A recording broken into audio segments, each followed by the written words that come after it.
আমার ছোট্ট পুতুল সোনার এবারে ৪ বছরের জন্মদিনে ওর একটাই ছোট্ট আবদার ছিল একটা সাইকেল।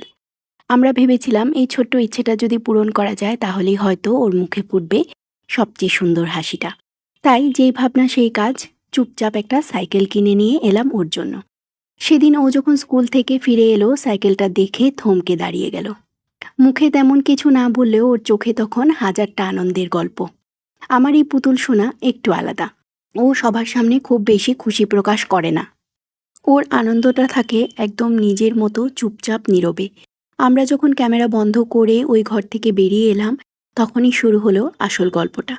ও একা একা সাইকেলটাকে ছুঁয়ে দেখছে, হাসছে, যেন নিজের ছোট্ট পৃথিবীতে হারিয়ে গেছে। সেই মুহূর্তটা আমি ক্যামেরায় ধরতে পারিনি, কিন্তু বিশ্বাস করো সেই দৃশ্যটা আমি মন দিয়ে দেখে রেখেছি। তারপর ধীরে ধীরে ও সাইকেলের ওপর বসলো, চালানোর চেষ্টা করলো। ওর বাবা পাশে থেকে শেখাতে লাগলো। আর আমিও সেই সুন্দর মুহূর্তটা ক্যামেরায় ধরে রাখলাম। পরের দিন সকালেই আমার সোনা সাইকেল নিয়ে নেমে পড়লো উঠানে। বাবার সাথে নতুন একটা আনন্দের যাত্রা শুরু করলো।